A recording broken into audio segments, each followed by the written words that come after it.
All right, what I've got outside right now for you. It's been a great looking day. It's a great looking night.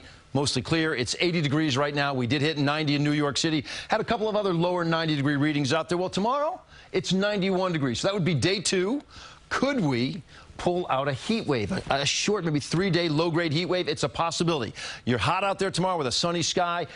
By the time you get to Friday, I think it's going to be either 89 or 90 degrees. It's going to depend on when this rain arrives. If it arrives early in the day, well, that's going to cap the temperatures off, okay? But if it arrives sometime after 3 p.m., then you still can hit that 90, 91-degree reading, and then you'll catch the rain. And some of those rain showers are not just rain showers. There's the potential, and granted, it's a 10 to 20% risk, but there is a risk for it to be severe with downpours or possibly some damaging winds out there. So we're going to keep an eye on Friday, especially Friday afternoon. So what else is going on out there that's not like right here in our vicinity? Let's check in on the tropics. And the fact is, there's really not too much going on. It's August the 24th. There should really be, or should have been, more activity than what we've seen so far. There's an area here by the Windward Islands, maybe a 20% chance to develop over the next 5 days, not much. And then, check this out. This area rolling off the coast of Africa, which looks a little bit more impressive, only because you see more widespread cloud cover. But that's not always good for a storm to develop. Also with a 20% chance, this has to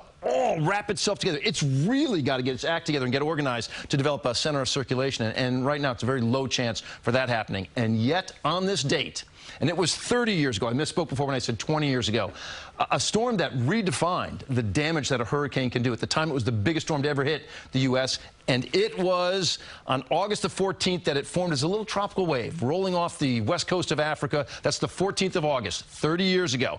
On the 17th, it becomes a tropical storm, and it gets a name, and it's a bruiser. That is Hurricane Andrew. Watch this as it pushes through the Caribbean. All that warm water, never really making a landfall, and by the 22nd, you're looking at a hurricane, all right? By the time it gets to Eleuthera, it has maximum winds. Check this out. Okay, can you read that? 175 mile-per-hour winds. I mean, we had really never seen anything like this before, and yet by the time it makes landfall in Homestead, Florida, just south of Miami, it's a Cat 4. How could it possibly lose 25 miles worth of wind speed as it travels over just water? Well, the fact is it didn't lose all that speed. The Category 4 went in the books because the storm actually blew out, literally destroyed the National Hurricane Center in Miami, wiped out their wind recording machines. That was the biggest number they recorded. All right, it was after the fact, and a number of years later when they were surveying damage, that they had to bump it up to a Cat 5. I mean, it was, and my family lived through that. They were in Country Walk in South Florida, and their home was blown apart while they were inside. They survived by going into the bathtub and putting a mattress on top of them. Okay, 91 for your day tomorrow. We talked about how it's going to be hot. Friday, 89. I do have a yellow cautionary alert because some of the storms could possibly be severe. 86 Saturday, 84 Sunday for your weekend. There's a very slight chance for a shower, especially along the beaches, but maybe like a 15% chance. That is the way that we see it, and we're right back to the 89 or 90-degree readings by the time you get to midweek of next week, guys. Okay, Lonnie, thanks.